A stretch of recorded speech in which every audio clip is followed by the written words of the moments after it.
পুনের আকাশ যেন আজ কাঁদার সিদ্ধান্ত নিয়েই এসেছিল। শ্রাবণের ঝিরঝিরে বৃষ্টির রোমান্টিক অভ্যাসে থাকা পুনেবাসীদের আজ বৃষ্টির এই রুদ্ররূপ কিছুতেই হজম হচ্ছিল না।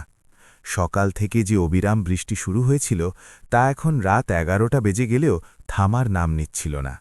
সদাশিব পেঠের সেই পুরনো সরু গলিগুলোতে বৃষ্টির জল যেন নদীর মতো বইছিল। এমনিতে দুপুরে 1টা থেকে 4টে শান্তিতে ঘুমোনোই পেট আজ বৃষ্টির শব্দে জেগেই ছিল, কিন্তু সেই জেগে থাকাটা সুখের ছিল না।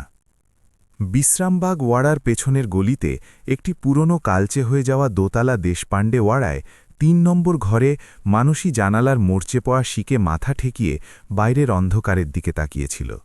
বাইরের ঘুটঘুটে অন্ধকারে শুধু বৃষ্টির সাদা ধারাগুলো মাঝে মাঝে চমকানো বিদ্যুতের আলোয় দেখা যাচ্ছিল। মরণ, এই আকাশটার কি আজকেই ফাটার ছিল? মানসীর ঠোঁট থেকে একটা দীর্ঘশ্বাস বেরিয়ে এলো। তার পেছনে একটা পুরনো খাটে, যেখানে তোষকের কাপড় কিছু জায়গায় ছিঁড়ে গিয়েছিল, সেখানে তার 1 বছরের ছোট্ট ছেলে যশ গোঙাচ্ছিল।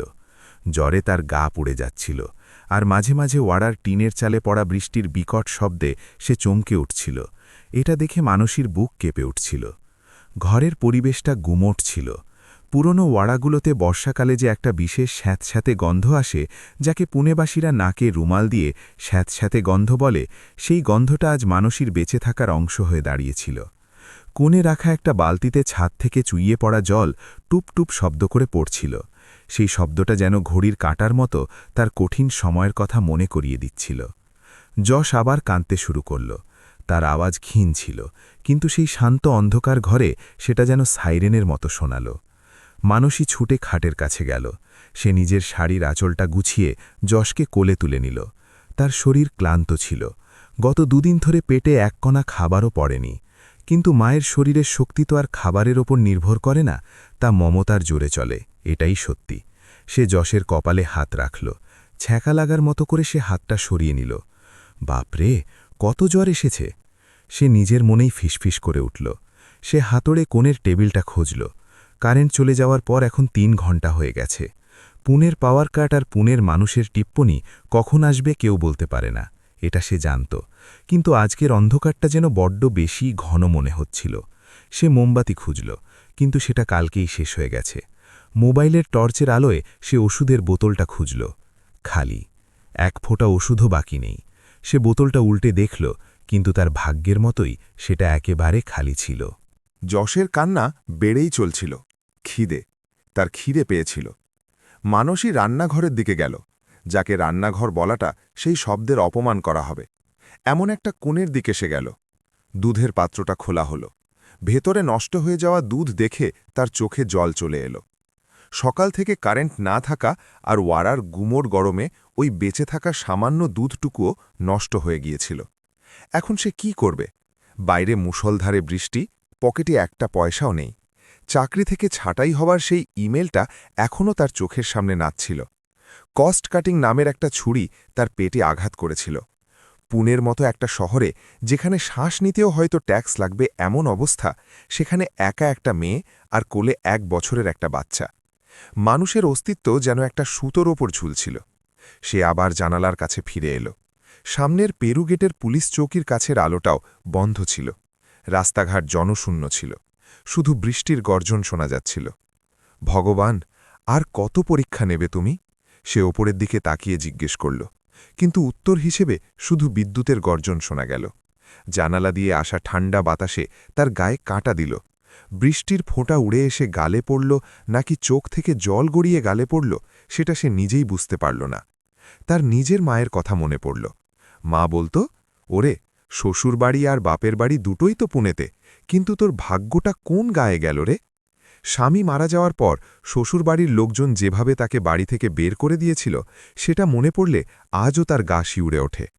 অপয়া, এই তকমা কপালে নিয়ে সে সদাশিব পেঠের এই ওয়াড়ায় ভাড়ায় থাকতে এসেছিল। কিন্তু এখন ভাড়াও বাকি পড়ে আছে। যশ জোরে কাঁদতে লাগল। তার কান্নাটা এখন খিদের ছিল। মানসী তাকে বুকের সাথে শক্ত করে জড়িয়ে ধরল। বাঁচা, চুপ কর, সব ঠিক হয়ে যাবে, সোনা, মা আছে না? সে চুপ করানোর চেষ্টা করছিল, কিন্তু তার মন অসহায় হয়ে পড়েছিল। টাকা, এখন শুধু একবার দুধ আনার মতো টাকা দরকার। তার মাথায় চিন্তা ঘুরতে লাগল। কার কাছে চাইবে? পাশের বাড়ির কুলকার্নি কাকিমা? না, তার নিজের পেনশনই হয়তো এখনও ঢোকেনি। আর পরশুই তার কাছ থেকে ৫০ টাকা ধার নিয়েছিল সবজি কেনার জন্য। এখনও সেটা দেওয়া হয়নি। তাহলে কোন মুখে আবার চাইবে? অফিসের বান্ধবীরা? তাদের সাথে পরিচয় এখন শুধু হোয়াটসঅ্যাপ স্ট্যাটাস দেখার মধ্যেই সীমাবদ্ধ ছিল। চাকরি যাওয়ার সাথে সাথেই যেন মানবতার মেয়াদও শেষ হয়ে গিয়েছিল। একটাই উপায় ছিল, সমীর, তার নিজের ভাই। মানুষের হাত কাঁপতে লাগল। সমীর খারাপ ছিল না, কিন্তু তার বউয়ের মানে বৌদির খোটা শোনার চেয়ে মানুষের কাছে উপোস থাকা বেশি সহজ মনে হতো। গতবার যখন সে ২০০ টাকা চেয়েছিল, তখন বৌদি ফোনে যা শুনিয়েছিল সেটা মনে পড়লে আজও কান ঝাঝা করে। আপনার তো এটা রোজকার ব্যাপার হয়ে দাঁড়িয়েছে মানসীদি। সমীরের যে নিজের একটা সংসার আছে, সেটা কি আপনি ভুলে যান? কিন্তু আজ প্রশ্ন তার আত্মসম্মানের ছিল না, যশের পেটের ছিল। ক্ষুধার্ত সন্তানের সামনে মায়ের আত্মসম্মান ভেঙে পড়ে। সে তার পুরনো স্ক্রিন ফাটা স্যামসাং ফোনটা হাতে নিল। ব্যাটারি ১৫% দেখাচ্ছিল। নেটওয়ার্কের দাগগুলো বৃষ্টির সাথে লুকোচুরি খেলছিল।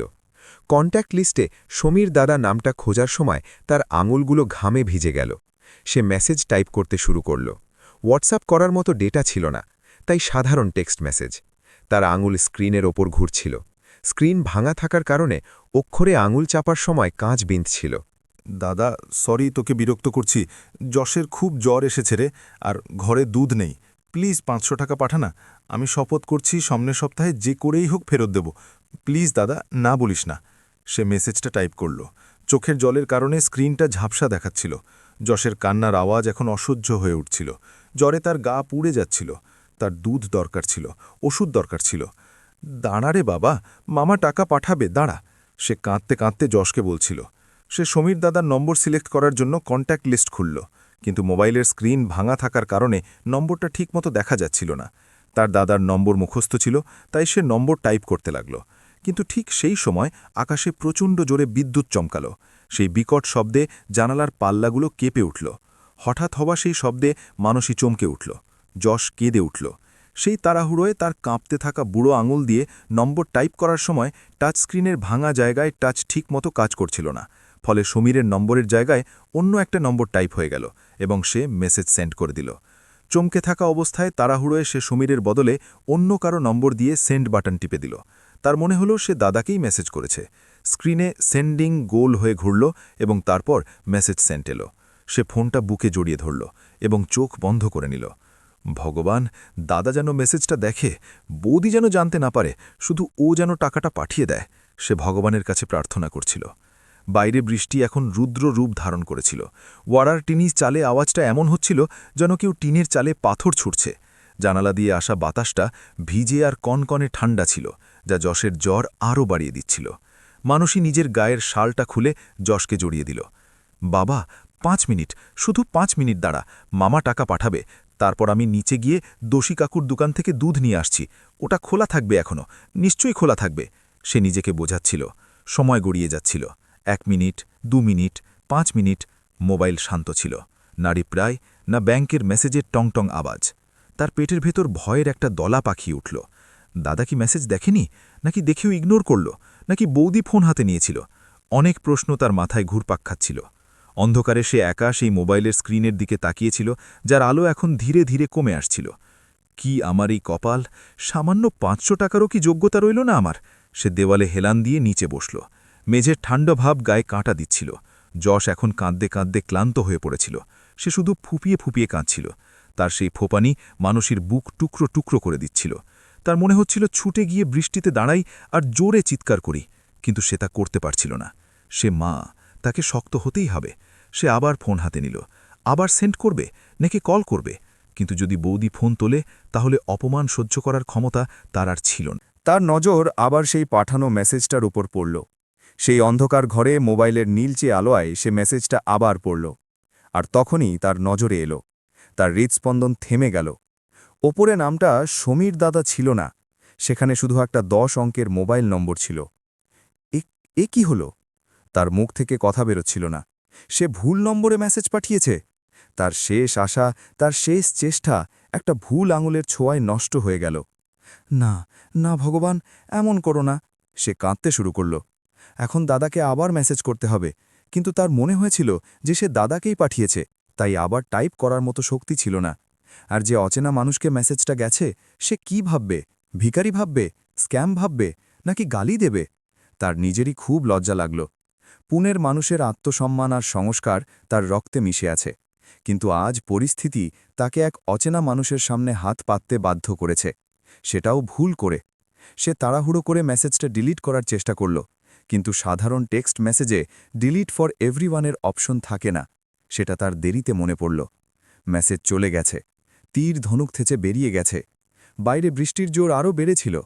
ওয়ারার অন্ধকার এখন তাকে গিলে খেতে আসছিল। মানসী হাঁটুর মধ্যে মুখ গুজে হাউ হাউ করে কাঁদতে লাগল। তার কান্নার আওয়াজ বৃষ্টির শব্দের সাথে মিশে গেল। পুনের অন্য প্রান্তে, যেখানে সদাশিব পেঠের সরু গলি আর পুরনো ওয়ারার জায়গা নিয়েছে চওড়া সিমেন্টের রাস্তা আর আকাশচুম্বী ইমারত, সেখানে ব্যানের এলাকায় একটা অন্য জগৎ ছিল। রাজে হাইটস, পুনের সবচেয়ে অভিজাত এবং দামি সোসাইটিগুলোর মধ্যে একটি। বিল্ডিংয়ের ২১ তলায় একটা বিশাল প্যান্টহাউসে বিক্রান্ত রাজে নিজের ইটালিয়ান লেদারের সোফায় বসেছিল। সামনের পুরো কাঁচের দেওয়াল দিয়ে পুনে বেঙ্গালুরু হাইওয়ের গাড়িগুলোর আলো যেন একটা চলন্ত মালার মতো দেখাচ্ছিল। বাইরে বৃষ্টির রুদ্ররূপ ছিল ঠিকই, কিন্তু ২১ তলায় তার আওয়াজ পৌঁছচ্ছিল না। সেখানে শুধুই নীরবতা ছিল, এমন নীরবতা যা শুধু কানকে নয়, মনকেও বধির করে দেয়। বিক্রান্তের হাতে ব্ল্যাক কফির মগ ছিল, যা থেকে ধোঁয়া উঠছিল। বয়স ৩৪ বছর। রাজে ইনফ্রাস্ট্রাকচারের সর্বেসর্বা, কোটি কোটি টাকার সাম্রাজ্যের মালিক। কিন্তু এই মুহূর্তে ওই ৪,০০০ স্কোয়ার ফুটের বাড়িতে সে বিশ্বের সবচেয়ে গরিব মানুষের চেয়েও বেশি একা মনে করছিল নিজেকে। স্যার, খাবার বেড়ে রেখেছি, আপনি খাবেন তো? তাদের পুরনো রাঁধুনি রামু কাকা দমে যাওয়া গলায় জিজ্ঞাসা করল। না রামু কাকা, খিদে নেই, তুমি ঘুমিয়ে পড়ো। বিক্রান্ত ল্যাপটপ থেকে চোখ না সরিয়ে উত্তর দিল। তার গলাটা ভারী এবং দৃঢ় ছিল, কিন্তু আজ তাতে রোজকার মতো ধার ছিল না। রামু কাকা চলে গেল। বিক্রান্ত ল্যাপটপ বন্ধ করল এবং চোখ বন্ধ করে মাথাটা পেছনে হেলিয়ে দিল। এই বাড়ি, এই টাকা, এই সব কার জন্য? মা বাবা চলে গেছে, আর ছোট খাই যশ, সেও ছেড়ে চলে গেছে। একটা পথ দুর্ঘটনায় নিজের গোটা জগৎ হারানো এই মানুষটা এখন নিজেকে শুধু কাজের মধ্যেই ডুবিয়ে রাখত। হঠাৎ সামনের কাঁচের টেবিলে রাখা তার আইফোনটা কেঁপে উঠল। সেই নীলচে আলোয় অন্ধকার ঘরটা মুহূর্তের জন্য আলোকিত হল। বিক্রান্ত পাত্তা দিল না, কিন্তু ফোনটা আবার ভাইব্রেট হল। সে একটু বিরক্তি নিয়েই ফোনটা হাতে নিল। একটা সাধারণ টেক্সট মেসেজ ছিল, অচেনা নম্বর থেকে। দাদা, সরি, তোকে বিরক্ত করছি। যশের খুব জ্বর এসেছে রে, আর ঘরে দুধ নেই। প্লিজ ৫০০ টাকা পাঠানা। আমি শপথ করছি সামনের সপ্তাহে যে করেই হোক ফেরত দেব। প্লিজ দাদা, না বলিস না। বিক্রান্তের কপালে ভাঁজ পড়ল। আবার সেই ভিখারি স্ক্যাম। সে মনে মনে ভাবল, রোজ এমন কত মেসেজ তার কাছে আসে, কখনো লটারি জেতার, কখনো কেউ অসুস্থ হওয়ার। সে ফোনটা পাশে রেখে দিল এবং ব্লক করার জন্য আবার তুলল, কিন্তু তার নজর একটা শব্দের উপর আটকে গেল, যশ। তার আঙুলের নড়াচড়া থেমে গেল। হৃদয়ের এক কোণে সযত্নে রাখা সেই ক্ষতটা আবার তাজা হয়ে উঠল। তার ছোট ভাই, যার জন্য বিক্রান্ত জীবন দিতেও প্রস্তুত ছিল, তার নাম যশ ছিল। যশের খুব জ্বর এসেছে। সে মেসেজটা আবার পড়ল। মেসেজের ভাষা কোনো প্রফেশনাল স্ক্যামারের মতো মনে হলো না। বানান ভুল ছিল, ব্যাকরণের ভুল ছিল, আর সবচেয়ে বড় কথা, তাতে একটা আরতি ছিল। দাদা এই ডাকটা ছিল। বিক্রান্ত একজন ব্যবসায়ী ছিলেন। মানুষের আসল রূপ সে শুধু কাগজপত্র দিয়ে নয়, তাদের কথা দিয়েও বুঝতে পারতেন। এই মেসেজটা কি মিথ্যে হতে পারে? ৯৯% হতে পারে, কিন্তু এই ১%? যদি সত্যিই ওখানে যশ নামের কোনো বাচ্চা দুধের জন্য ছটফট করে? সে আর কোনো চিন্তা না করে রিপ্লাই টাইপ করল, বাচ্চা ঠিক আছে তো? সদাশিব পেঠের সেই অন্ধকার ঘরে মানসী চোখ মুছতে মুছতে বসেছিল। হঠাৎ তার মোবাইলে স্ক্রিন জ্বলে উঠল। টিং! সে ছুটে গিয়ে ফোন তুলল। দাদার মেসেজ এসেছে। তার মুখে আশার আলো ফুটে উঠল, কিন্তু মেসেজটা খুলেই সে অবাক হল। সমীর দাদা তো কখনো এমন জিজ্ঞেস করত না। সে তো সোজাসুজি বলে দিত টাকা নেই, অথবা বৌদি ফোন ধরত। বাচ্চা ঠিক আছে তো? এটাকে জিজ্ঞেস করছে। সে নাম্বারটা দেখল। এই নাম্বারটা তো তার চেনা নয়। হোয়াটসঅ্যাপ চেক করল, কোনো ডিপি দেখা যাচ্ছিল না। হে ভগবান, এটা তো রং নাম্বার। তার পেটে ভয়ের দলা পাকিয়ে উঠল। একজন অচেনা মানুষকে সে টাকার মেসেজ করেছে। এখন সে কি ভাববে? তার পুনের আত্মসম্মান জেগে উঠল। ভিক্ষা চাওয়ার মতো মনে হল তার। সে কাঁপতে থাকা হাতে রিপ্লাই দিল, মাফ করবেন, ভুল নম্বরে চলে গেছে। আমি আমার ভাইকে মেসেজ করতে চেয়েছিলাম, প্লিজ ডিলিট করে দিন, সরি। সে ফোনটা নিচে রেখে দিল। যশ আবার কাঁদতে শুরু করেছিল। এখন কি করবে? সব রাস্তা বন্ধ হয়ে গেছে। ব্যানের এলাকায় বিক্রান্ত সেই মেসেজটা পড়ল। মাফ করবেন, ভুল নম্বরে চলে গেছে। যদি এটা স্ক্যাম হতো তাহলে সামনের জন সাথে সাথে অন্য কোনো গল্প বানাত। স্যার, খুব দরকার, সাহায্য করুন বলে কান্নাকাটি করত। কিন্তু এই মহিলা ক্ষমা চাইছেন। তার টাকা চাই না, তার শুধু ভাইয়ের সাহায্য চাই। খুব আত্মসম্মান বোধ আছে দেখছি, বিক্রান্ত নিজের মনেই বলল। তার ওই মহিলার প্রতি করুণা হল না, বরং প্রশংসা জাগল। আজকের দিনে যেখানে মানুষ মাগনা পেলেই লুটে নিতে প্রস্তুত, সেখানে এই মহিলা বিপদে পড়েও অচেনা মানুষের কাছ থেকে সাহায্য নিতে অস্বীকার করছে। সে জিজ্ঞেস করল, আপনার কি টাকার দরকার আছে? আমি সাহায্য করতে পারি। মানুষই সেটা পড়ল। চোখে জল ছিল, কিন্তু ব্যানের সেই ধনী মানুষটা তো তার অবস্থা জানত না। সে টাইপ করল, না স্যার, আমি ভিখারি নই। আমার ছেলের জন্য চেয়েছিলাম, তবে ভাইয়ের কাছ থেকেই নেব, ধন্যবাদ। বিক্রান্ত হাসল, একটা ম্লান হাসি। সে জানত যে ভাই যদি সাহায্য করত তাহলে সে অচেনা মানুষকে এতটা সাফাই দিত না। সে আর কিছু না ভেবে নিজের ব্যাংকিং অ্যাপে গেল। মানসীর নাম্বারটা দিল। নাম এলো মানসী দেশপাণ্ডে। সে টাকার অঙ্কটা টাইপ করল। 500 নয়, 5000 টাকা। সেন্ড বাটন টেপার সময় সে ভাবল, 500 টাকায় দুদিন দুধ আসবে, 5000 টাকায় 1 মাস অন্তত ওই যশের কোনো কষ্ট হবে না। Transaction successful. মানসীর ফোনে আবার মেসেজ এলো, আপনার অ্যাকাউন্টে 5000 টাকা জমা হয়েছে, প্রেরক বিক্রান্ত রাজে। মানসীর বিশ্বাসই হচ্ছিল না। সে চোখ কচলে দেখল, 5000 টাকা, এই অচেনা মানুষটা। সে শূন্যের সংখ্যা গুনল, 3টে শূন্য। তার হাত পায়ের শক্তি যেন হারিয়ে গেল। আনন্দ, বিস্ময় আর ভয় সব মিলিয়ে সে কাঁদতে শুরু করল। সে সাথে সাথে ওই নম্বরে মেসেজ করল, স্যার, এটা অনেক বেশি, আমি 500 চেয়েছিলাম, আর সেটাও ভুল করে। আমি আপনার টাকা আপনাকে ফেরত দেব, প্লিজ আপনার নাম্বার দিন, আমি গুগল পে করে দেব যখন আমার কাছে থাকবে। বিক্রান্ত মেসেজটা পড়ল, আর তার পাথর হয়ে যাওয়া হৃদয়ের কোথাও যেন একটু জল গড়িয়ে পড়ল। সে জানালার বাইরে তাকাল। বৃষ্টির জোর এখন একটু কমেছিল। সে শেষ মেসেজ টাইপ করল, এই টাকা ফেরত চাই না, এটা ঋণ নয়, যশের জন্য উপহার ভাববেন। তবে যদি আপনার এই টাকা শোধ করতেই হয়, আর যদি কাজের দরকার থাকে, তাহলে কাল সকাল 10টায় শিবাজীনগরের রাজে ইনফ্রাস্ট্রাকচারের অফিসে আসবেন। ওখানে শিরকে ম্যাডামের সাথে দেখা করবেন। তাকে বলবেন বিক্রান্ত স্যার পাঠিয়েছেন। মানুষই সেই মেসেজ পড়তেই থাকল। রাজে ইনফ্রাস্ট্রাকচার, পুনের এত বড় কোম্পানি। আর এই বিক্রান্ত রাজে, মানে সেই বিক্রান্ত রাজে কি, যার ছবি খবরের কাগজে বেরোয়? সে যশের দিকে তাকাল। সে এখন একটু শান্ত হয়েছিল। যশ, বাবা, ভগবান আমাদের দিকে তাকিয়েছেন রে, ভগবান আমাদের দয়া করেছেন। সে যশের কপালে চুমু খেল। এদিকে বিক্রান্ত ফোনটা পাশে রাখল। সে রামু কাকাকে ডাকল, কাকা, খাবারটা দাও তো, একটু খিদে পেয়েছে। সেই রাতে সদাশিব পেঠের একজন মা আর ব্যানের একাকিত্বে ভোগা একজন ব্যবসায়ী, দুজনেরই অনেক দিন পর খুব শান্তিতে ঘুম আসতে চলেছিল। একটা ভুল নম্বর দুটো ভাগ্যের দিশা বদলে দিয়েছিল। বৃষ্টির জোর কমে এসেছিল। পুনের আকাশ এখন পরিষ্কার নীল দেখাচ্ছিল, কিন্তু রাস্তায় জমে থাকা জল আর বাতাসে স্যাঁতস্যাঁতে ভাব গত রাতের রুদ্র রূপের সাক্ষ্য দিচ্ছিল। সদাশিব পেঠের দেশপাণ্ডে ওয়াড়ায় আজ সকালটা অন্যরকমভাবে শুরু হয়েছিল। প্রতিদিন হতাশ হয়ে দিনের শুরু করা মানুষের মুখে আজ একটা অন্যরকম আশা আর উত্তেজনা ছিল। সে তার একটা নতুন আকাশী রঙের পাঞ্জাবি ড্রেস, যেটা সে ভেবে রেখেছিল যে ভালো কোথাও বাইরে গেলে পরবে, কিন্তু এখন একটু রং চটে গেছে, সেটা আলমারি থেকে বের করল। তাতে ভালো করে ইস্ত্রি করল। আয়নায় নিজেকে দেখার সময় তার নজরে এলো যে চোখের নিচের কালো দাগগুলো এখনও তেমনই আছে, কিন্তু চোখের ভয়টা একটু কমে গেছে। কাকিমা, ও কাকিমা, শুনতে পাচ্ছেন? মানসী পাশের বাড়ির কুলকার্নি কাকিমার দরজায় টোকা দিল। কি রে মানসী, কি হলো সকাল সকাল? কাকিমা হাতে জপমালা নিয়ে বাইরে এলেন। কাকিমা, আমি একটু বাইরে যাচ্ছি একটা ইন্টারভিউয়ের জন্য। যশকে 2 ঘন্টার জন্য একটু দেখবেন, ওকে ওষুধ খাইয়ে সবে ঘুম পাড়ালাম। মানসীর গলায় অনুরোধ ছিল। কাকিমার কপালে ভাঁজ পড়ল, কিন্তু মানসীর উৎসাহ দেখে তা মিলিয়ে গেল। ওমা, ঠিক আছে, রেখে যা, কিন্তু তাড়াতাড়ি আসিস, হ্যাঁ, আমাকে আবার দুপুর 4টায় কীর্তনে যেতে হবে। যশের কপালে একটা হালকা চুমু খেয়ে আর কাকিমাকে প্রণাম করে মানসী ওয়াড়া থেকে বেরিয়ে পড়ল। পেরু গেটের চৌরাস্তা থেকে সে হেঁটে আপ্পা বলবন্ত চকের দিকে রওনা হল। পুনের রাস্তা মানে এক বড় পরীক্ষা। কালকের বৃষ্টিতে রাস্তায় কাদায় ভর্তি হয়েছিল। নিজের চপ্পল আর জামা যাতে নোংরা না হয় সেদিকে খেয়াল রেখে তাকে কসরত করে হাঁটতে হচ্ছিল। তিলক রোড, সোয়ারগেট, শিবাজীনগর, পিএমকি বাসের সেই বিশেষ কর্কশ হর্ন বাজল। বাসস্টপে মানুষের ভিড় ছিল। পুনে মহানগর পরিবহন মহামণ্ডলের পিএমপিএমএলের বাসে ওঠা কোনো যুদ্ধের চেয়ে কম নয়। মানুষই ভিড়ের মধ্যে ধাক্কাধাক্কি সহ্য করে কোনো মতে বাসে পা রাখল। চলুন সামনে এগোবেন, গাড়ি খালি আছে পেছনে। কন্ডাক্টরের এই পরিচিত কথায় পুনেবাসীরা স্বভাবমতোই পাত্তা দিল না। মানুষই লেডিস সিটের পাশে কোনো মতে দাঁড়িয়ে টিকিট কাটল। শিবাজীনগর। বাসের জানালা দিয়ে বাইরে দেখার সময় তার মন কিন্তু ছুটে বেড়াচ্ছিল। রাজে ইনফ্রাস্ট্রাকচার। কাল রাতে যে ব্যক্তি ৫,০০০ টাকা পাঠিয়েছে সে কি সত্যিই অস্তিত্ব রাখে?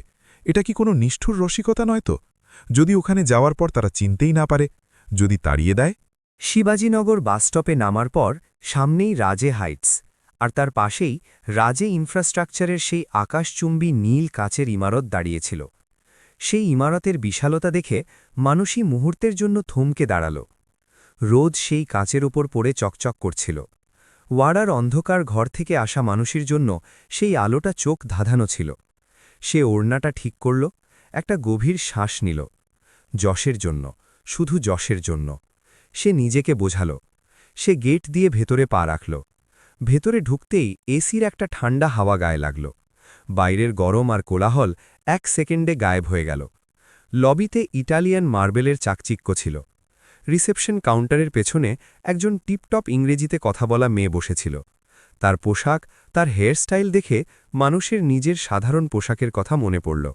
মানুষই একটু লজ্জা পেয়ে ইতস্তত করে কাউন্টারের কাছে গেল। এক্সকিউজ মি ম্যাম, মানুষই জিজ্ঞেস করল। সেই মেয়েটি ফোনে কথা বলতে বলতেই মানুষীকে ওপর থেকে নিচ পর্যন্ত একবার স্ক্যান করে নিল। তার চোখে এখানে কেন এসেছে এমন একটা ভাব স্পষ্ট ছিল।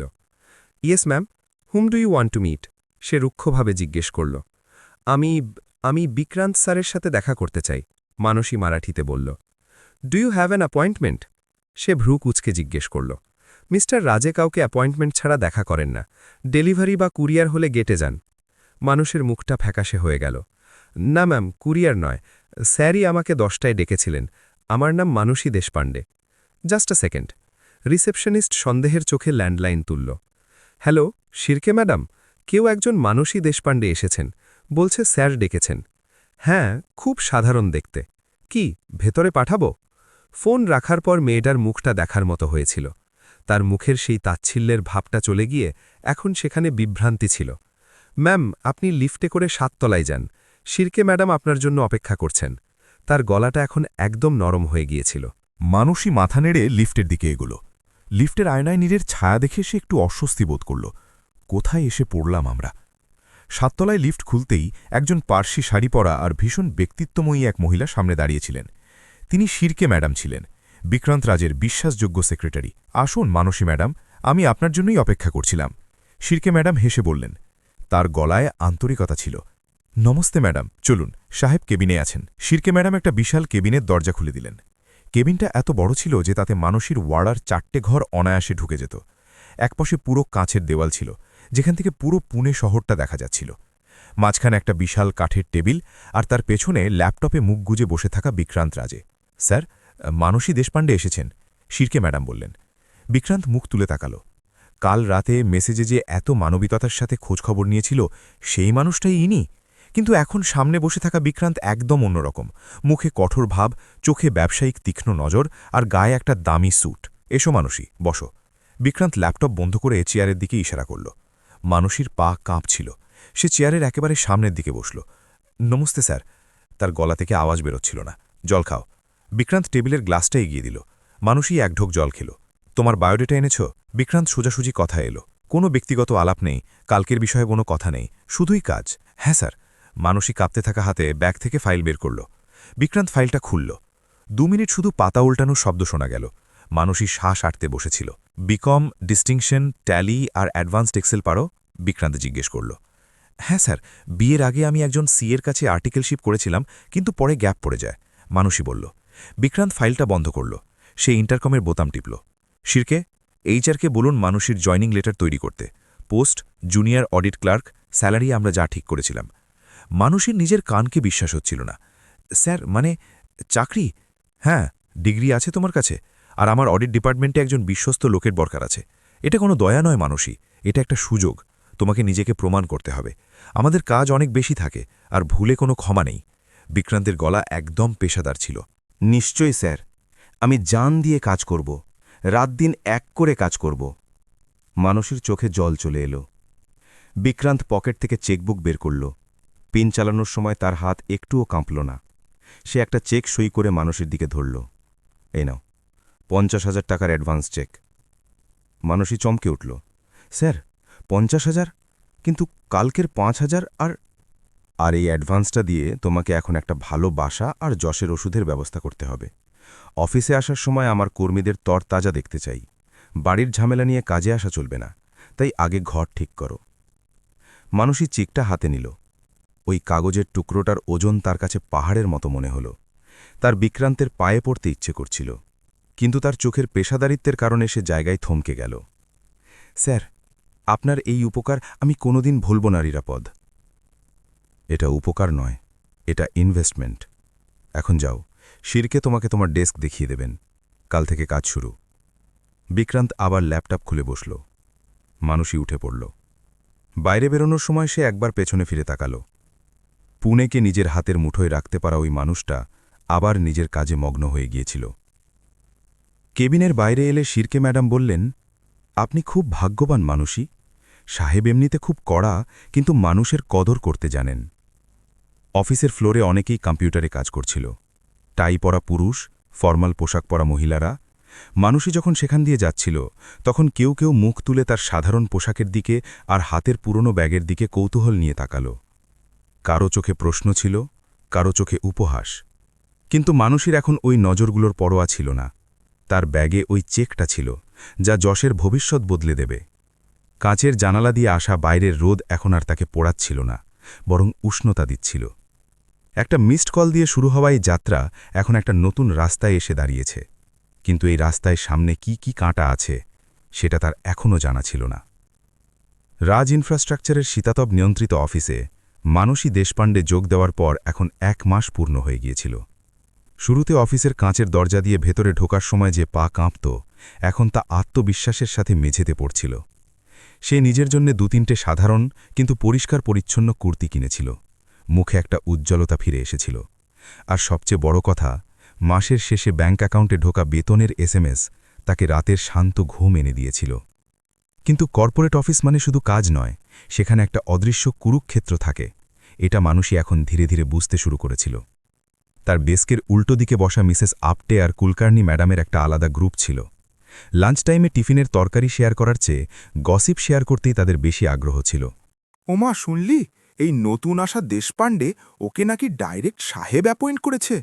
ডিগ্রি কি, শুধু বিকম, আর পোস্ট পেয়েছে অডিট ক্লার্কের। মানুষের ভাগ্য কাকে বলে রে বাবা? মিসেস আপটে নিচু গলায় বলছিলেন, কিন্তু গলাটা যাতে মানুষে অবধি পৌঁছায় সেদিকে খেয়াল রাখছিলেন। থাকগে, সাহেবের হয়তো সমাজসেবার শখ জেগেছে। আমাদের কি, আমরা আমাদের ফাইল নাড়াবো আর মাইনে গুনব। বেশি মাথা ঘামানোর দরকার নেই, না হলে প্রতাপ রাওয়ের বকুনি খেতে হবে। কুলকার্নি ম্যাডাম পুনের স্বভাবসিদ্ধ ভঙ্গিতে টিপ্পনি কাটলেন। মানুষই মাথা নিচু করে টাইপিং চালিয়ে গেল। যে যা খুশি বলুক, আমাদের শুধু নিজের কাজের সাথে সম্পর্ক, এটাই ছিল তার একমাত্র মন্ত্র। তার কাছে মানুষের চেয়ে অঙ্কের হিসেব বেশি সত্যি মনে হতো। মানুষ মিথ্যে বলতে পারে, কিন্তু নম্বর কখনো মিথ্যে বলে না। আজ সে পুরনো প্রজেক্টের রিকনসিলিয়েশন করছিল, অর্থাৎ কোম্পানি কত টাকা দিয়েছে আর তার বদলে কত টাকার মাল এসেছে তার হিসেব মেলাচ্ছিল। কাজটা বড্ড বিরক্তিকর ছিল বলে বাকিরা এটা এড়িয়ে গিয়েছিল এবং মানসীর ঘাড়ে চাপিয়ে দিয়েছিল। কিন্তু মানসীর কাছে এটা একটা ধাঁধা সমাধানের মতো ছিল। দুপুর 3টে বেজেছিল। খাওয়ার পর অফিসে একটা আলস্য ছড়িয়ে পড়েছিল। শুধু কিবোর্ডের খটখট শব্দ আসছিল। মানসীর সামনে ব্যানের হাইওয়ে প্রজেক্ট 2023 এর ফাইলের স্তূপ ছিল। সে একটা একটা করে বিল চেক করছিল। সিমেন্ট, বালি, ইট সব ঠিক ছিল। হঠাৎ তার আঙুল একটা পাতার উপর থেমে গেল। ভেন্ডারের নাম সমর্থ স্টিল সাপ্লায়ার্স। তারিখ 12 অগস্ট 2023। টাকার পরিমাণ 20 লক্ষ টাকা। বিবরণ 50 টন হাই গ্রেড স্টিল। মানসীর কপালে ভাঁজ পড়ল। সমর্থ স্টিল নামটা তো আগে কখনো শুনিনি। তার একটু সন্দেহ হলো। সে লেজার খুলল। গত 6 মাসে এই সমর্থ স্টিলকে প্রতি মাসে প্রায় 20 থেকে 25 লক্ষ টাকার বিল মেটানো হয়েছিল, অর্থাৎ মোট 1.5 কোটির ওপরে টাকা। এত স্টিল যদি সাইটে যায়, তাহলে ইনওয়ার্ড রেজিস্টারে তো তার এন্ট্রি থাকা উচিত। সে স্টোর ডিপার্টমেন্টের ইনওয়ার্ড রেজিস্টার সফটওয়্যারটা খুলল, তারিখ দিল অগস্ট, সেপ্টেম্বর, অক্টোবর। তার হৃদস্পন্দন থেমে গেল।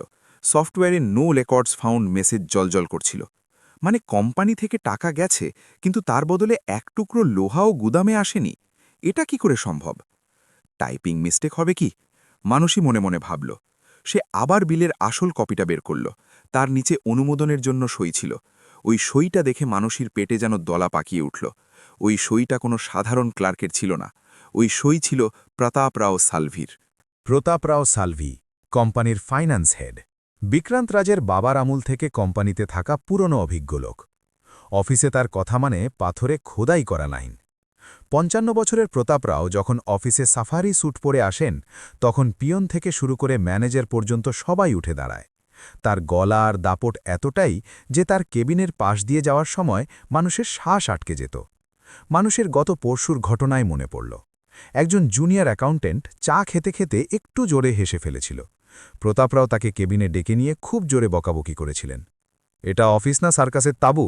এখানে কি দাঁত কেলানোর জন্য মাইনে দিই? বুদ্ধি কি বন্ধক রেখে কাজে আসো নাকি রে? বেচারা ছেলেটার চোখে জল চলে এসেছিল। আর এখন এমন একটা মানুষের সইয়ের নিচে এত বড় একটা দুর্নীতি? মানুষের ঘাম হতে লাগল। যদি সে এটা কাউকে বলে এবং সেটা ফাঁস হয়ে যায়, তাহলে তার চাকরি ১ সেকেন্ডে চলে যাবে। কিন্তু যদি এটা সত্যি হয়, তাহলে যে বিক্রান্ত স্যার তাকে বিপদের দিনে সাহায্য করেছিলেন, তারই পিঠে ছুরি মারা হচ্ছে। না, আগে নিশ্চিত হওয়া দরকার। মানুষই ল্যান্ডলাইন তুলল আর গোডাউন কিপার শিন্ডে কাকাকে ফোন করল। হ্যালো শিন্ডে কাকা, আমি অফিস থেকে মানুষই বলছি। বলো দিদি, কি দরকার পড়ল? শিন্ডে কাকার গলা ট্রাফিকের আওয়াজের মধ্যে মিশে আসছিল। কাকা, কি একটা তথ্য জানার ছিল। আমাদের সাইটে কি সমর্থ স্টিলের গাড়ি আসে সব সময়? মানুষই খুব স্বাভাবিকভাবে জিজ্ঞেস করার ভান করল। কোন সমর্থ স্টিল? শিন্ডে কাকা এক মুহূর্ত থামলেন। না তো দিদি, আমাদের সব অর্ডার তো টাটা বা জিন্দাল থেকে আসে। এই সমর্থ আবার কে? নতুন নাকি? আমার গেট দিয়ে তো এদের একটা সাইকেলও আজ পর্যন্ত ঢোকেনি। মানুষের হাত থেকে ফোনটা প্রায় পড়েই যাচ্ছিল। মানে তার সন্দেহ সত্যি। সমর্থ স্টিল নামের কোম্পানি শুধু কাগজেই ছিল। প্রতি মাসে ২০ লক্ষ টাকা হাওয়ায় মিলিয়ে যাচ্ছিল। আর সেই টাকা কারো না কারো পকেটে যাচ্ছিল। আর সেই পকেটের মালিক ছিলেন প্রতাপ রাও সালভি। সে ফোন রেখে দিল। তার নজর আবার ওই ফাইলের ওপর পড়ল। প্রতাপ রাওয়ের সইটা এখন তার কাছে কোনো বিষাক্ত সাপের মতো মনে হচ্ছিল। ঠিক তখনই কেবিনের দরজা খুলল আর স্বয়ং প্রতাপ রাও সালভি বাইরে এলেন। তার হাতে চশমার বাক্স ছিল আর মুখে রোজকার মতো সেই গম্ভীর কিন্তু ধূর্ত একটা ভাব। তিনি মানুষীর ডেস্কের দিকেই আসছিলেন। মানুষই তাড়াহুড়ো করে ওই ফাইলটা অন্য একটা ফাইলের নিচে লুকিয়ে ফেলল আর কম্পিউটারে অন্য কিছু টাইপ করার ভান করতে লাগল। তার বুক ধরফর করছিল। প্রতাপরাও তার ডেস্কের কাছে এসে দাঁড়ালেন। অফিসে শ্মশানের মতো নীরবতা নেমে এলো। মিসেস আপটে আর কুলকার্নি মাথা নিচু করে কাজ শুরু করে দিলেন। নতুন এসেছে এই কিসে? প্রতাপরাও পাশের ক্লার্ককে জিজ্ঞেস করলেন, কিন্তু চোখ মানুষের দিকেই ছিল। হ্যাঁ হ্যাঁ স্যার, মানসী দেশপাণ্ডে। প্রতাপরাও মানসীর দিকে ফিরলেন। তার চোখে একটা তীক্ষ্ণতা ছিল, যেন তিনি কোনো এক্স রে মেশিনের মতো দেখছেন। দেশপাণ্ডে ম্যাডাম। তার গলা ভারী ছিল। শুনলাম আপনি নাকি অনেক পুরনো ফাইল ঘাঁটাঘাঁটি করছেন। সাহেব অডিট করতে বলেছেন, ঠিক আছে, কিন্তু একটা কথা মনে রাখবেন, পুরনো মরা ঘাঁটলে দুর্গন্ধ বেরোয়, আর সেই দুর্গন্ধ অফিসের পরিবেশ নষ্ট করে। মানসী হতবাক হয়ে গেল। উনি কি কিছু বুঝতে পেরে গেছেন? আমরা এখানে ৩০ বছর ধরে ঘাস কাটছি না। সিস্টেম আমাদের মুখস্থ, তাই নিজের কাজ নিয়ে থাকবেন। বেশি ওভার স্মার্টনেস পুনেতে চলে না, আর আমাদের অফিসে তো একদমই না। এই বলে প্রতাপরাও হাসলেন। সেই হাসি চোখে পৌঁছল না, শুধু ঠুটেই ছিল। তারপর তিনি চলে গেলেন। তার যাওয়ার পর বাতাসে একটা ভারী ভাব নেমে এলো। মানসীর কপালে ঘামের ফোঁটা জমতে শুরু করল। এটা কোনো সাধারণ অপদেশ ছিল না, এটা ছিল খোলাখুলি হুমকি। তুই কি খুঁজছিস সেটা আমি বুঝে গেছি, এবার চুপ করে বসে থাক। তার যশের মুখটা মনে পড়ল। এই চাকরি তার জন্য কতটা জরুরি সেটা সে জানত। প্রতাপ রাওয়ের সাথে লড়াই করা মানে নিজের পায়ে নিজেই কুড়ুল মারা। ছেড়ে দেব এসব? কেন আমি এর মধ্যে জড়াতে যাব? নিজের কাজ করব আর বাড়ি যাব। তার মনে চিন্তা এলো, কিন্তু পরক্ষণেই তার সেই বৃষ্টির রাতের কথা মনে পড়ল। ৫,০০০ টাকা আর বাচ্চা ঠিক আছে তো? সেই মেসেজটা। বিক্রান্ত রাজে তাকে শুধু চাকরি দেয়নি, তাকে বেঁচে থাকার আশা দিয়েছিল। আর আজ তারই কোম্পানি লুট হচ্ছে। না, মানসী হাত মুঠো করল। আমি পুনের মেয়ে, উপকারের প্রতিদান হয়তো টাকা দিয়ে দিতে পারব না, কিন্তু সততা দিয়ে নিশ্চয়ই দেব। প্রতাপরাও, আপনি হয়তো বাঘ, কিন্তু আমিও একজন মা, আর একজন মা যখন তার সন্তানের রক্ষাদাতার রক্ষায় দাঁড়ায় তখন সে কাউকে ভয় পায় না। সে সেই সমর্থ স্টিলের ফাইলটা আস্তে করে নিজের ব্যাগের মধ্যে ঢুকিয়ে নিল। এই ফাইল এখন অফিসে সুরক্ষিত নয়। দুপুর 2টা বেজেছিল। অফিসে এসির হালকা আওয়াজ আর কিবোর্ডের খটখট শব্দ ছাড়া আর কিছুই শোনা যাচ্ছিল না। মানসীর ডেস্কের ল্যান্ডলাইন ফোনটা হঠাৎ তীক্ষ্ণ শব্দে বেজে উঠল। সেই শব্দে সে চমকে উঠল। তার মনের ভয় এখনও তেমনই ছিল। সে কাঁপতে থাকা হাতে ফোনটা তুলল। হ্যালো, দেশপাণ্ডে ম্যাডাম, প্রতাপ সাহেব কেবিনে ডেকেছেন, খুব জরুরি। পিয়নের গলা ছিল। মানসীর পেটে একটা গর্ত তৈরি হলো যেন। সমর্থ স্টিলের ফাইলটা সে ব্যাগে লুকিয়ে রেখেছিল, কিন্তু হয়তো সালভি কোনোভাবে সেটা টের পেয়ে গেছেন। সে এক গ্লাস জল খেল, কিন্তু গলা শুকনোই রইল। হ্যাঁ, যাচ্ছি, সে ফিসফিস করে বলল। সে চেয়ার থেকে উঠল। পা দুটো ভারী লাগছিল। আশেপাশে বসে থাকা আপটে আর কুলকার্নি ম্যাডাম তার দিকে তাকিয়ে ফিসফিস করতে লাগলেন, এবার জুটবে কপালে, নতুন ঝাড়ু বেশি উঠছে না। প্রতাপরাওয়ের কেবিনের দরজা খোলার সময় মানুষের হাত ঘেমে গিয়েছিল। ভেতরে ঢুকতেই ঠান্ডা বাতাসের একটা ঝাপটা গায়ে লাগল। কেবিনে আলো একটু কম ছিল। প্রতাপরাও নিজের ঘোরানো চেয়ারে মাথা পেছন দিকে হেলিয়ে বসেছিলেন, চোখ বন্ধ। টেবিলে শুধু একটা পেপারওয়েট আর সেই সমর্থ স্টিলের অন্য একটা ফাইল রাখা ছিল। May I come in, sir? মানুষের গলাটা সরু হয়ে গিয়েছিল। প্রতাপরাও চোখ খুললেন না, শুধু হাত দিয়ে ইশারা করলেন ভেতরে আসতে। মানুষই ভেতরে গিয়ে দাঁড়াল। এভাবেই 2 মিনিট কেটে গেল। সেই স্তব্ধতাটা খুব অস্বস্তিকর ছিল। হঠাৎ প্রতাপরাও চেয়ার ঘুরিয়ে সোজা মানুষের চোখের দিকে তাকালেন।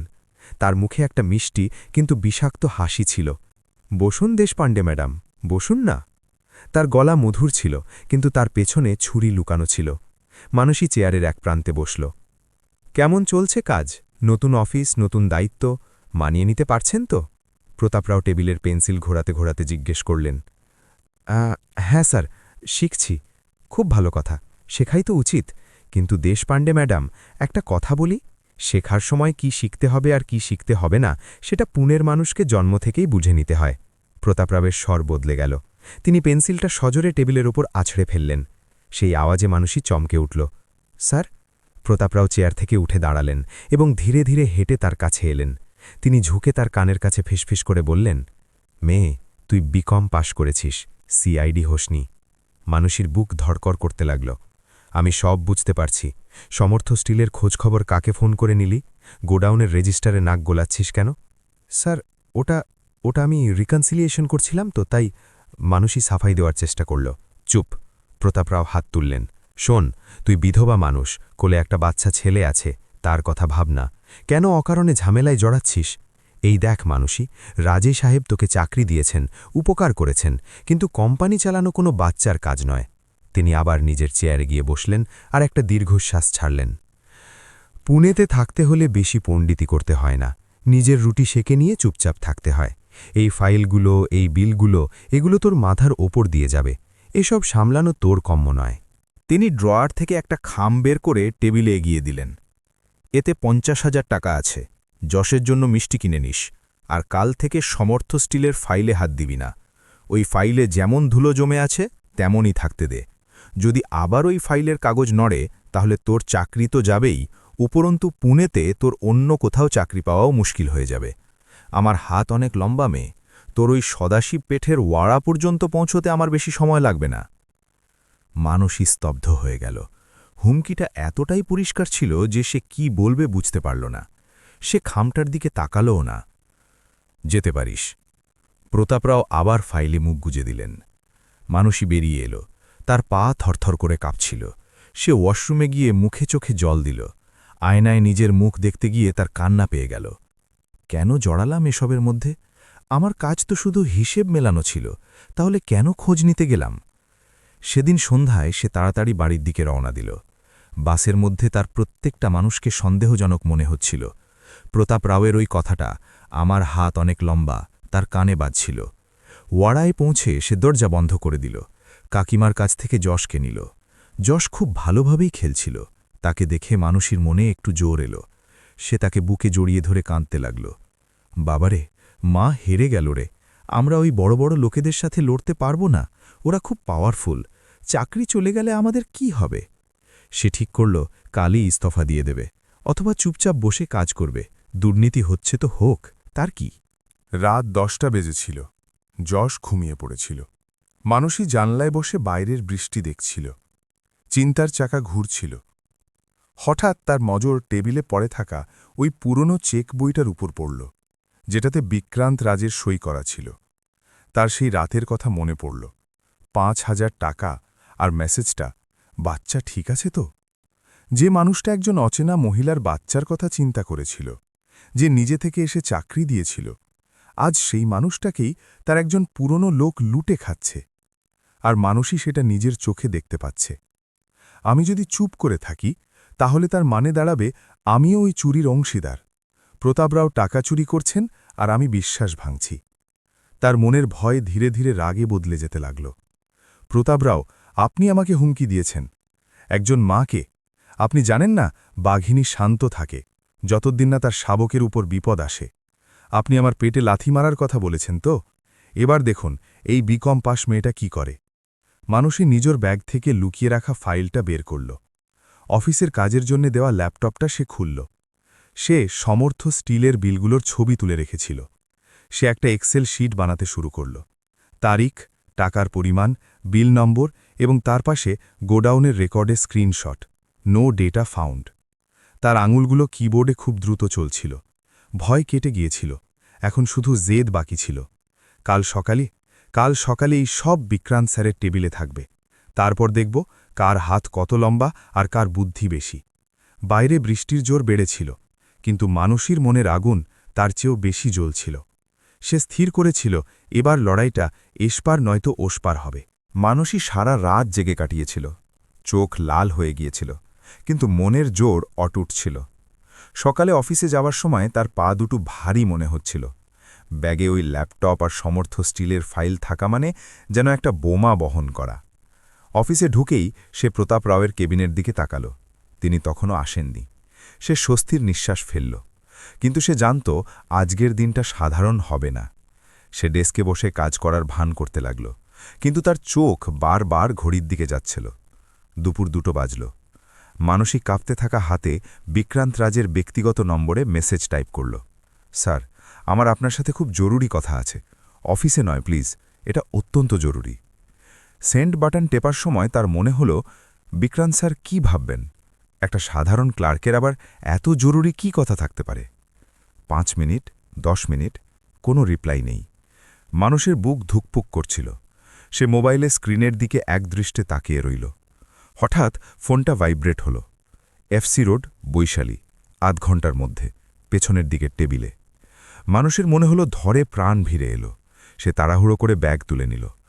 শিরকে ম্যাডাম, আমার একটু বাইরে কাজ আছে, সাইট থেকে একটা ফাইল আনতে হবে। এই মিথ্যে কথাটা বলে সে অফিস থেকে বেরিয়ে গেল। বাইরে বৃষ্টি আবার জোরে শুরু হয়েছিল। এফসি রোডে রোজকার মতোই ভিড় ছিল, কিন্তু আজ মানুষের শেষ হবে কোনো ভ্রুক্ষেপ ছিল না। তার রিকশা বৈশালী হোটেলের সামনে এসে থামল। পুনের একটা অন্যতম আইকনিক জায়গা, পুরনো পুনেবাসীদের পছন্দের জায়গা। কিন্তু আজ মানুষই সেখানে ধোসা খেতে আসেনি, এসেছিল সত্যের মুখোমুখি হতে। ভেতরে ঢুকতেই কফি আর সাম্বারের সেই মিশ্র গন্ধ নাকে এলো। বৃষ্টির দিনে সেই গন্ধটা আরও তীব্র মনে হচ্ছিল। সে এদিক ওদিক তাকাল। পেছনের কোনায় একটা গাছের নিচে টেবিলে বিক্রান্ত রাজে বসেছিলেন। নীল শার্ট, হাতা গোটানো, মুখে সবসময়ের মতো গম্ভীর ভাব। সামনে কফির মগ থেকে ধোঁয়া উঠছিল। মানুষই তার সামনের চেয়ারে গিয়ে বসল। সে পুরো ভিজে গিয়েছিল, ওড়না থেকে জল ঝরছিল। কি হয়েছে মানুষই? এমন কি জরুরি ব্যাপারই যে অফিসের বাইরে দেখা করতে হলো? বিক্রান্ত সোজাসুজি জিজ্ঞেস করল। তার গলায় চিন্তা আর কৌতূহল দুটোই ছিল। মানুষই চারপাশে একবার দেখে নিল যে কেউ শুনছে না তো। সে ব্যাগ থেকে ওই ফাইলটা বের করে টেবিলে রাখল। তার হাত তখনও কাঁপছিল। স্যার, আমাকে ক্ষমা করবেন, কিন্তু আমার মনে হয় আপনার কোম্পানিতে খুব বড় একটা ভুল কিছু চলছে। বিক্রান্ত ভ্রু কুঁচকাল। মানে? সমর্থ স্টিল সাপ্লায়ার্স। মানুষের নিচু গলায় নামটা উচ্চারণ করল। বিক্রান্ত কফির মগটা নিচে রাখল। ওর কি হয়েছে? স্যার, গত 6 মাসে আমরা ওদেরকে 1.5 কোটি টাকা দিয়েছি, কিন্তু কিন্তু আমাদের গোডাউনে ওদের কাছ থেকে 1 কিলো স্টিলও আসেনি। বিক্রান্ত স্তব্ধ হয়ে গেল। কি বলছো তুমি এসব? Are you sure? হ্যাঁ স্যার, আমি inward register, gate entry, security log সব চেক করেছি। সমর্থ স্টিল নামের কোনো গাড়ি কখনো আমাদের গেট দিয়ে ঢোকেইনি। মানুষই ফাইলটা তুলে ধরল। বিলের ফটোকপি, ব্যাংক স্টেটমেন্ট এবং গোডাউনের ফাঁকা রিপোর্ট সব বিক্রান্তের সামনে মেলে ধরল। আর স্যার, মানুষের গলাটা আটকে এলো। এই প্রত্যেকটা বিলের ওপর প্রতাপরাও সালভির সই করা আছে। এই কথা শুনতেই বিক্রান্তের মুখের রং উড়ে গেল। প্রতাপ কাকা, ইম্পসিবল। সে এক ঝটকায় উঠে দাঁড়াল। মানুষই, তুমি যা বলছো সেটা ভালো করে ভেবে বলো। প্রতাপ কাকা আমার বাবার বন্ধু। উনি আমাকে ছোটবেলা থেকে চেনেন। উনি কোম্পানির জন্য রক্ত ঝরিয়েছেন। উনি এমনটা কখনো করতেই পারেন না। তার গলা চড়ে গিয়েছিল। আশপাশের লোকেরা ফিরে তাকাচ্ছিল। স্যার প্লিজ, একবার শুধু দেখুন। মানুষই চোখে জল নিয়ে মিনতি করল। আমি কেন মিথ্যে বলবো? মিথ্যে বলে আমি কি পাব? উল্টে তো আমার চাকরিটাই চলে যাবে। প্রতাপরাও আমাকে হুমকি দিয়েছিলেন। কাল হুমকি দিয়েছেন। বিক্রান্ত আবার বসল। কি বললেন উনি? বললেন পুনেতে থাকতে হলে বেশি পণ্ডিতি না করতে, বেশি খোঁজ খবর নিলে চাকরি চলে যাবে, আর ওনার হাত নাকি খুব লম্বা। মানসীর চোখ থেকে এখন জল গড়িয়ে পড়তে লাগল। বৃষ্টির জলের সাথে মিশে তা টেবিলে পড়ল। বিক্রান্তই কাগজপত্রগুলো হাতে মিল। তার মন মানসীর কথায় বিশ্বাস করতে চাইছিল না, কিন্তু তার চোখ ওই অঙ্কগুলোতে আটকে ছিল। তারিখ, টাকার পরিমাণ, সই। তারিখ, টাকার পরিমাণ, সই। সব মিলে যাচ্ছিল। ব্যাংক স্টেটমেন্টে টাকা ট্রান্সফার হয়েছে দেখাচ্ছে, কিন্তু মাল আসার পরিমাণ শূন্য। তার মনে পড়ল গত কয়েক মাস ধরে কোম্পানির প্রফিট মার্জিন কম হচ্ছিল। প্রতাপ কাকা সবসময় বলতেন, মার্কেট ডাউন আছে বিক্রান্ত, অ্যাডজাস্ট করতে হবে। মার্কেট ডাউন ছিল না, আমার লোকেরাই ডাউন হয়ে গেছে। বিক্রান্ত ফিসফিস করে বলল। তার হাতের মুঠো শক্ত হয়ে গেল। যে মানুষটাকে সে বাবার জায়গায় বসিয়েছিল, যার হাতে কোম্পানির সিঁদুকের চাবি তুলে দিয়েছিল, সেই মানুষটাই ভেতর থেকে তাকে কুড়ে কুড়ে খাচ্ছে। এই সত্যিটা হজম করা তার জন্য খুব কঠিন হচ্ছিল। তার বুকে যেন ব্যথা হচ্ছিল। স্যার, মানুষই নিচু গলায় ডাকল। আমি কি ভুল করেছি? আমার কি চুপ থাকাই উচিত ছিল? বিক্রান্ত মুখ তুলল। তার চোখ লাল হয়ে গিয়েছিল, রাগ আর কষ্টে। সে মানুষের দিকে তাকাল। একটা সাধারণ মেয়ে যার কাছে নিজের বাচ্চাকে দুধ খাওয়ানোর টাকা ছিল না, সে আজ কোটি টাকার কোম্পানি বাঁচাতে গিয়ে নিজের জীবন ঝুঁকিতে ফেলছে। না মানুষই, বিক্রান্তের গলাটা ভারী শোনাল। তুমি ভুল করনি। তুমি যা করেছ সেটা হয়তো আমার নিজের আত্মীয়ও করত না।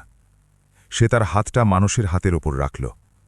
না, কিন্তু তার চোখে সেই কৃতজ্ঞতার ভাবটা ছিল যা কোনো স্পর্শের চেয়েও বেশি ভরসার জায়গা দেয়। আজ থেকে তুমি আমার কর্মী নও, তুমি আমার পার্টনার এই লড়াইয়ে। প্রতাপরাও তোমাকে হুমকি দিয়েছেন না? এবার দেখো আমি ওনার কি করি। বাইরে বিদ্যুৎ চমকাল। জানালা দিয়ে দেখা বৃষ্টিতে এখন বিক্রান্ত শুধুই প্রতারণা দেখতে পাচ্ছিল। কিন্তু স্যার, ওনার কাছে অনেক পাওয়ার আছে, উনি যা খুশি করতে পারেন। মানুষই বলল, ওনার কাছে পাওয়ার আছে, কিন্তু আমার কাছে সত্যিটা আছে, আর তুমি আছো। বিক্রান্ত দৃঢ়ভাবে বলল, এবার আমরা ওনাকে ওনার জালের মধ্যেই ফাঁসিয়ে দেব। এমন একটা ফাঁদ পাতব যে ওনার পালানোর কোনো জায়গা থাকবে না। কি করতে হবে স্যার? বিক্রান্ত ওয়েটারকে ইশারা করল। বিল মেটাল। চলো অফিসে, একটা বড় নাটক করতে হবে। সাতারা হাইওয়ে প্রজেক্টের কথা শুনেছ তো? ওই প্রজেক্টটাই এবার প্রতাপ রাওয়ের শেষ প্রজেক্ট হতে চলেছে। তারা বৈশালী থেকে বেরিয়ে এলো। বৃষ্টি তখনও পড়ছিল, কিন্তু এখন আর সেটা বিরক্তিকর লাগছিল না। ওটা এখন ধুয়ে মুছে ফেলার বৃষ্টি ছিল। সব নোংরা, সব আবর্জনা ধুয়ে ফেলার। মানুষের মনের ভয় এখন পুরোপুরি কেটে গিয়েছিল, কারণ তার পেছনে এখন স্বয়ং রাজে এসে দাঁড়িয়েছেন। একটা মিসড কল দিয়ে শুরু হওয়া এই গল্প এখন একটা রোমাঞ্চকর মোড় নিতে চলেছিল। পুনের বৃষ্টি এখন একটু ধরেছিল, কিন্তু রাজে ইনফ্রাস্ট্রাকচারের শীতাতপ নিয়ন্ত্রিত অফিসে তখন এক অন্যরকম ঝড় দানা বাঁধছিল। এই ঝড় প্রকৃতির ছিল না, এটা একজন মাস্টারমাইন্ডের পাতা ফাঁদের ঝড় ছিল। সকাল 11টায় বিক্রান্ত নিজের কেবিন থেকে একটা খুব জরুরি মেমো জারি করল। অফিসের প্রত্যেকের কম্পিউটারে সেটা ফ্ল্যাশ করল। বিষয়: সাতারা হাইওয়ে সম্প্রসারণ প্রজেক্ট ফেজ 2। অত্যন্ত জরুরি প্রয়োজন 500 ton high grade TMT bar. Budget 5 কোটি টাকা। ডেডলাইন 48 ঘণ্টা। এই প্রজেক্টটা আসলে সত্যি ছিল না, এটা ছিল শুধু একটা কাগজের ফাঁদ যা প্রতাপ রাওয়ের লোভকে জাগানোর জন্য টোপ হিসেবে ফেলা হয়েছিল। বিক্রান্ত কেবিনের কাঁচ দিয়ে বাইরে তাকাল। মানসী তার ডেস্কে বসেছিল। তার মুখে ভয় আর দৃঢ়তার একটা অদ্ভুত মিশ্রণ ছিল। বিক্রান্ত তাকে চোখ দিয়ে ইশারা করল, অল দ্য বেস্ট। মানসী একটা গভীর শ্বাস নিল। সে তার ওড়নার নিচে লুকিয়ে রাখা মোবাইলটা সাইলেন্ট মোডে রাখল আর ভয়েস রেকর্ডার চালু করল। এখন তাকে তার জীবনের সবচেয়ে কঠিন অভিনয়টা করতে হবে, একজন ঘুষখোর, লোভী অডিট ক্লার্কের অভিনয়। সে উঠে দাঁড়াল এবং প্রতাপ রাওয়ের কেবিনের দিকে এগোল। প্রতাপ রাও কেবিনে বসে ওই মেমোটা পড়ছিলেন। 5 কোটির প্রজেক্ট মানে অন্তত 50 লক্ষ টাকার লাভ। তার চোখে একটা অন্যরকম চমক দেখা যাচ্ছিল। ঠিক তখনই মানসী দরজায় টোকা দিল, এসো। প্রতাপ রাওয়ের গলা রোজগার মতোই গম্ভীর ছিল। মানসী ভেতরে ঢুকল। সে ইচ্ছে করেই মাথা নিচু করে রেখেছিল এবং আঙুল দিয়ে ওড়নার প্রান্ত পাকাচ্ছিল। কি দরকার দেশপাণ্ডে? আবার কিছু খুঁজে বের করেছ নাকি ইস্তফা দিতে এসেছ? না স্যার, ওটা ওই সাতারা হাইওয়ের মেলটা দেখলাম। তাতে তোমার কি দরকার? মানসী এদিক ওদিক দেখল এবং কেবিনের দরজাটা বন্ধ করে দিল। এটা দেখে প্রতাপ রাও সতর্ক হয়ে গেলেন। স্যার, মানসী টেবিলের কাছে এলো। আপনি পরশুদিন বলেছিলেন না, পুনেতে থাকতে হলে একটু বুদ্ধি খাটিয়ে চলতে হয়। আমার কথাটা মনে লেগেছে স্যার। প্রতাপরাও সোজা হয়ে বসলেন। মানে? স্যার, আমি একা মহিলা। যশকে মানে আমার ছেলেকে আমাকে একাই বড় করতে হবে। সততা দিয়ে পেট ভরে না, এটা আমি বুঝে গেছি। কাল বাড়ির মালিক ভাড়া চেয়েছিল আর আমার কাছে কোনো টাকা ছিল না। মানসী কান্নার ভান করে মিথ্যে কথা বলল। তার অভিনয় এত নিখুঁত ছিল যে স্বয়ং প্রতাপরাও পর্যন্ত বোকা বনে গেলেন। কাজের কথা বলো। প্রতাপ রাওয়ের গলাটা একটু নরম হলো। স্যার, 5 কোটির স্টিল লাগবে। যদি আমরা রোজকার সাপ্লায়ারের কাছ থেকে মানে ওই সমর্থ স্টিলের কাছ থেকে নিই, তাহলে বিল পাশ করাতে আমি রাজি আছি। শুধু মানসী থামল। প্রতাপ রাওয়ের মুখে একটা ধূর্ত হাসির রেখা ফুটে উঠল। শুধু ওই থেকে আমাকেও একটু ভাগ দিতে হবে। বেশি চাই না স্যার, শুধু 2-3 লাখ। মানে যশের পড়াশোনো আর ঘরের ভাড়াটা উঠে যাবে। মানসী হাত জোর করল। প্রতাপরাও জোরে হেসে উঠলেন। শেষমেশ ভাগ বসাতেই এলিত। আমি জানতাম পুনেতে সততার দাম শুধু পরিস্থিতি খারাপ হওয়া পর্যন্তই থাকে। একবার পেটে টান পড়লে সব নীতি আদর্শ ধুয়ে মুছে যায়। তিনি উঠে দাঁড়িয়ে মানসীর কাছে এলেন। চালাক আছিস মেয়ে, দেরিতে হলেও তোর সুবুদ্ধি হয়েছে। বিক্রান্ত ভাবে সে কোম্পানি চালায়, কিন্তু আসল চাবিকাঠি তো আমার হাতে। মানসী জিজ্ঞেস করল, কিন্তু স্যার, বিক্রান্ত স্যারের সন্দেহ হবে না? এত স্টিল 2 দিনে কিভাবে আসবে? প্রতাপ রাওয়ের অতিরিক্ত আত্মবিশ্বাসের বেলুন এখন ফুলে উঠেছিল। আরে ও তো বাচ্চা ছেলে এখনও, সে শুধু এক্সেল শিট দেখতে জানে। বাস্তবের দুনিয়ার কিচ্ছু বোঝে নাও। তুই শুধু বিলে সই করে দিবি আর ভেরিফাইড স্ট্যাম্পটা মেরে দিবি। স্টিল তো গোডাউনে আসবেই না, শুধু কাগজে আসবে। সমর্থ স্টিল তো আমারই লোক। এটাই তো শোনার ছিল মানুষের। মানুষের মাল আসবে না? সে ইচ্ছে করে আবার জিজ্ঞেস করল, যাতে নিজের গলায় একটু বোকামো ফুটিয়ে তুলতে পারে। আরে বোকা, 5 কোটির স্টিল আনতে কত ট্রাক লাগে জানিস? আমরা শুধু 2টো খালি ট্রাক এদিক ওদিক ঘোরাবো, বাকি সব আমি অ্যাডজাস্ট করে নেব। তুই তোর 2 লাখ টাকা পেয়ে যাবি, ক্যাশে ডিল। প্রতাপরাও হাত বাড়িয়ে দিলেন। মানুষের ওই হাতের স্পর্শ একদম পছন্দ ছিল না, কিন্তু এটা নাটকের অংশ ছিল। সে কাঁপতে থাকা হাতটা তার হাতে রাখল। ডিল স্যার, কালকেই বিলে আমার সই থাকবে। সাব্বাস, এবার যা, আর কাউকে যেন সন্দেহ করতে দিস না। প্রতাপরাও তাকে বিদায় দিলেন। মানুষই বাইরে এলো। তার পা থরথর করে কাঁপছিল, কিন্তু এবার ভয়ের কারণে নয়, রাগের কারণে। সে ওড়নাকা ঠিক করল আর ফোনটা চেক করল। Recording 7 minute 34 second. সে সোজা ওয়াশরুমে গেল। সেখানে আয়নায় নিজেকে দেখল। খুব ভালো অ্যাক্টিং করেছিস মানুষই, এবার এই সমর্থের শেষ সময় ঘনিয়ে এসছে। সে সেখান থেকে বেরিয়ে সোজা বিক্রান্তের কেবিনের দিকে না গিয়ে ক্যান্টিনে গেল, কারণ প্রতাপ রাওয়ের নজর তার দিকে ফাঁকতে পারে সেটা সে জানত। সেখান থেকেই সে বিক্রান্তকে মেসেজ করল, কাজ হয়ে গেছে স্যার, মাছ বড়শিতে আটকেছে, কবুলনামা রেকর্ড হয়ে গেছে। বিক্রান্ত নিজের কেবিনেই ছিল। মেসেজ পড়েই তার মুখে একটা বিজয়ী হাসি ফুটে উঠল। সে ল্যাপটপে কালকের বোর্ড মিটিংয়ের প্রেজেন্টেশন ওপেন করল আর তাতে একটা নতুন স্লাইড অ্যাড করল। সেদিন সন্ধ্যায় অফিস ছুটির সময় প্রতাপ রাও মানুষের দিকে তাকিয়ে হাসলেন। তার সেই হাসিটা এমন ছিল যেন তিনি বিশ্ব জয় করে ফেলেছেন। কিন্তু তিনি জানতেন না, যাকে তিনি ভেড়া ভাবছিলেন সেই ভেড়াই আসলে বাঘের শিকার করেছে। বিক্রান্ত পার্কিং এরিয়া থেকে নিজের গাড়ি বের করল। মানসী বাস স্টপে দাঁড়িয়েছিল। সে গাড়ি থামাল না, কিন্তু যাওয়ার সময় কাঁচের ভেতর দিয়ে শুধু একটা থামস আপ করল। ওইটুকু ইশারাই যথেষ্ট ছিল। কাল সকাল 10টায় রাজে ইনফ্রাস্ট্রাকচারের কনফারেন্স রুমে এমন একটা বিস্ফোরণ হতে চলেছিল, যার আওয়াজ পুরো পুনের কর্পোরেট দুনিয়ায় প্রতিধ্বনিত হবে। রণকৌশল তৈরি ছিল, বোর্ডে নিজের জায়গায় ছিল, এখন শুধু চেকম্যাট করার অপেক্ষা ছিল। সকাল 10টা বাজল। রাজে ইনফ্রাস্ট্রাকচারের বিশাল কনফারেন্স হলে পরিবেশ খুব গম্ভীর অথচ উত্তেজনায় ভরপুর ছিল। আজ কোম্পানির অ্যানুয়াল জেনারেল মিটিং ছিল। লম্বা ডিম্বাকৃতি টেবিলের চারপাশে কোম্পানির বোর্ড অফ ডিরেক্টর্স, ইনভেস্টর এবং পুনের বড় বড় ব্যক্তিরা বসেছিলেন। এসির হালকা আওয়াজ আর দামি পারফিউমের গন্ধে পরিবেশ ভারী হয়েছিল। স্টেজে পোডিয়ামের পেছনে প্রতাপ রাও সালভি দাঁড়িয়েছিলেন। তার গায়ে আজ একটা নতুন সাফারি স্যুট ছিল এবং মুখে সব সময়ের মতো সেই অহংকার ঝরে পড়ছিল। বন্ধুরা, প্রতাপ রাও মাইক হাতে নিলেন। তার গলা পুরো হলে গমগম করে উঠল।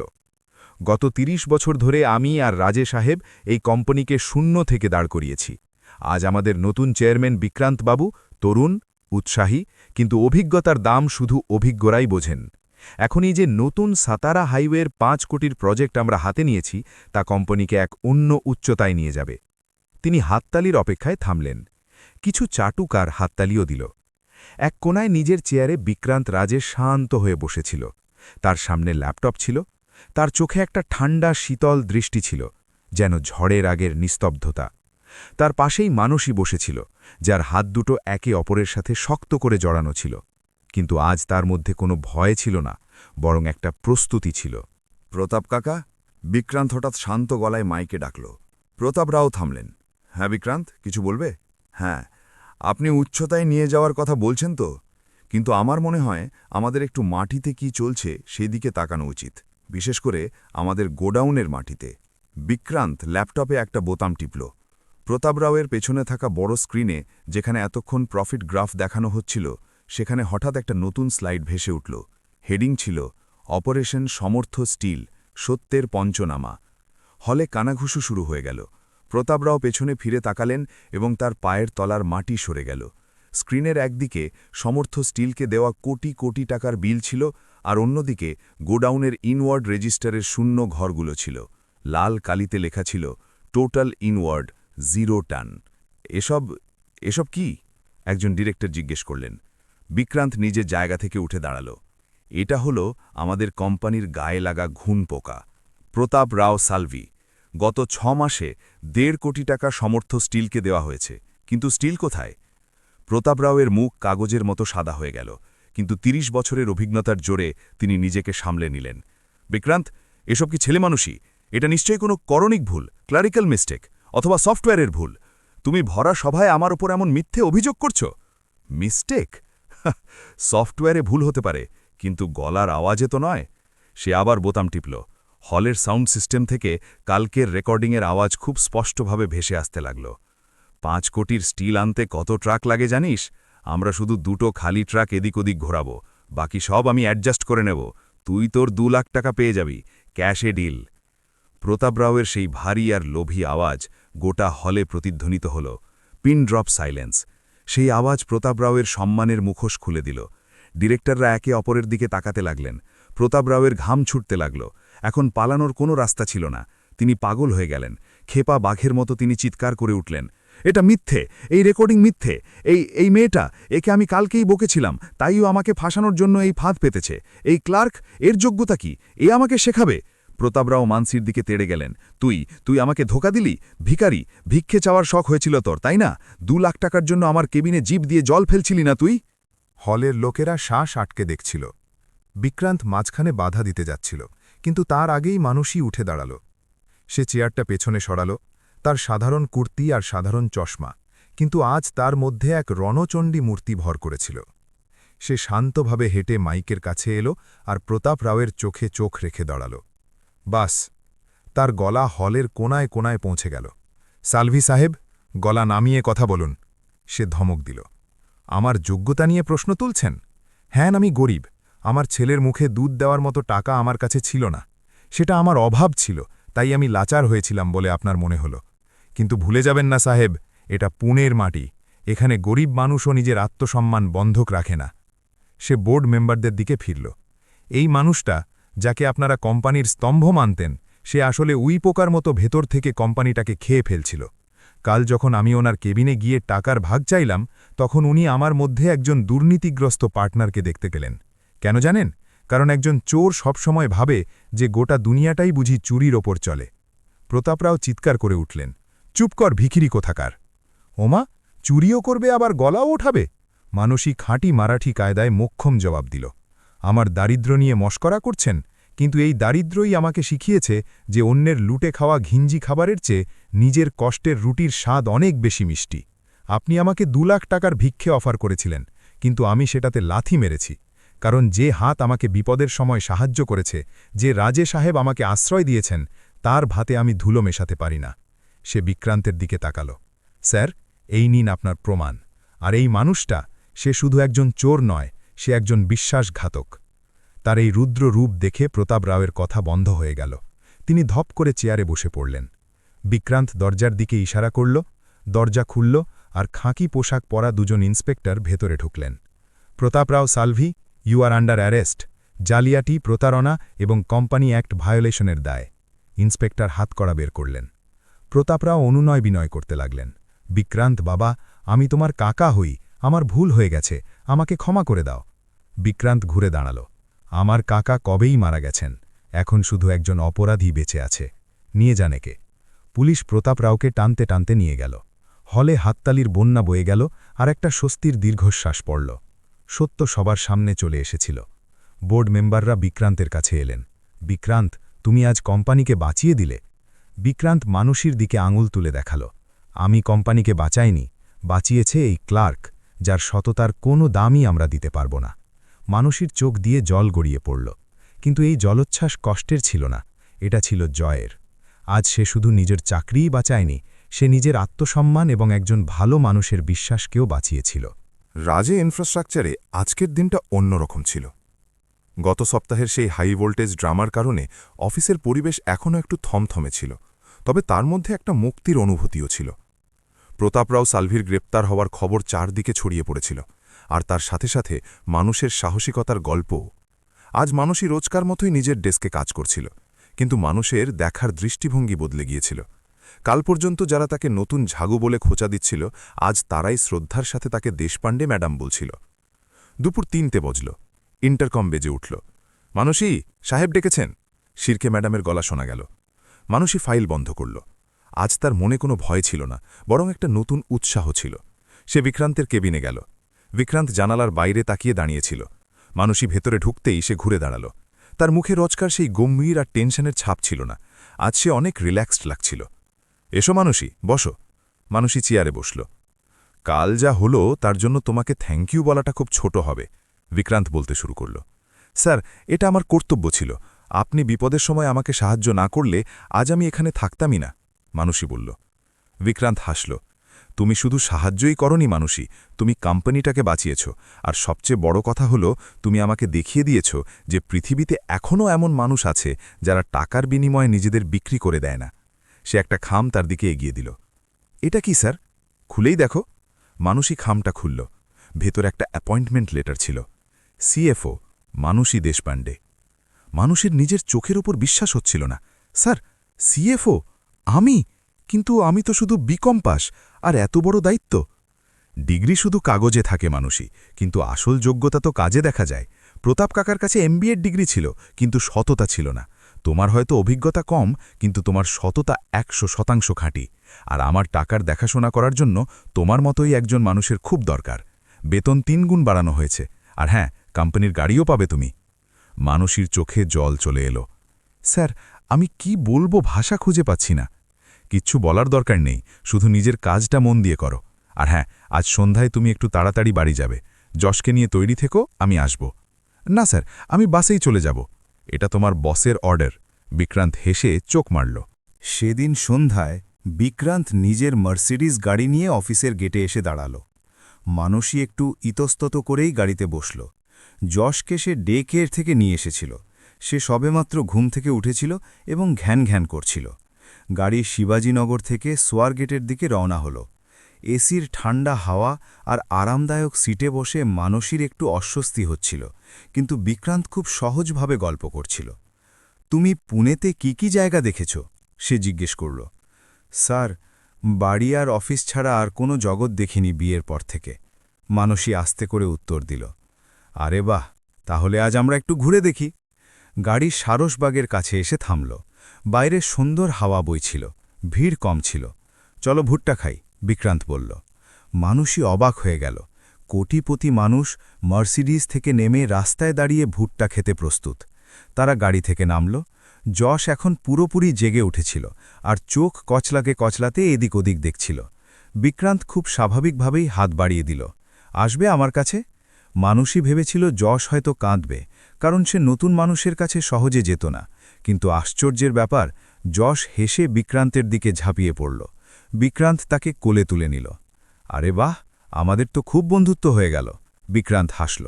যশ তার শার্টের কলার ধরে তার গালে হাত দিল। বিক্রান্তের চোখে একটা অন্যরকম আলো দেখা গেল। তার নিজের ভাইয়ের কথা, ছোট যশের কথা মনে পড়ে গেল।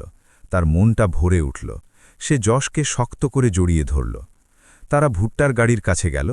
ভাইয়া, দুটো ভুট্টা পুড়িয়ে দাও, ঝাল নুন মাখিয়ে, আর এই বাচ্চার জন্য একটু মিষ্টি দানা খুলে দাও, বিক্রান্ত অর্ডার দিল। মানুষই এইসব দেখছিল। তার মনে এক অদ্ভুত অনুভূতির সৃষ্টি হচ্ছিল। এই মানুষটা শুধু একজন কড়া বস নয়, সে একজন নরম স্নেহশীল মানুষও বটে। তার একাকিত্বটা মানুষই এখন বুঝতে পারছিল। স্যার, আপনার মনে হয় বাচ্চাদের খুব পছন্দ, তাই না? মানুষই বলল। হ্যাঁ, আমার ওদের সাথে খুব নিবিড় সম্পর্ক। বিক্রান্তের গলাটা একটু ভারী শোনাল।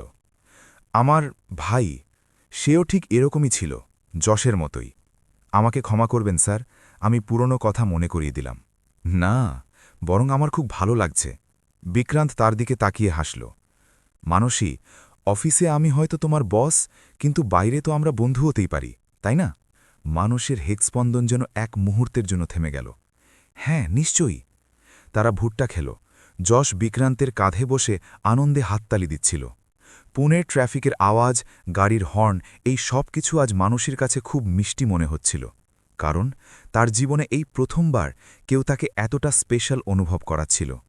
যখন বিক্রান্ত তাকে ওয়ারার সামনে ছেড়ে দিল, তখন ওয়ারার কাকিমা জানালা দিয়ে উঁকি মারছিলেন। কাল দেখা হবে সিএফও ম্যাডাম। বিক্রান্ত গাড়ি থেকেই হাত নাড়ল। হ্যাঁ স্যার, শুভরাত্রি। মানুষই একটু লাজুক হেসে মাথা নিচু করল। গাড়ি চলে গেল, কিন্তু মানুষই সেখানেই দাঁড়িয়ে রইল। যশকে কোলে নিয়ে সে আকাশের দিকে তাকাল। সেখানে শুধু একটাই তারা জ্বলজ্বল করছিল। তার মনে হল ওই তারাটা ঠিক তার ভাগ্যের মতোই, যেটা কাল পর্যন্ত অন্ধকারে ঢাকা ছিল, কিন্তু এখন উজ্জ্বল হয়ে উঠেছে।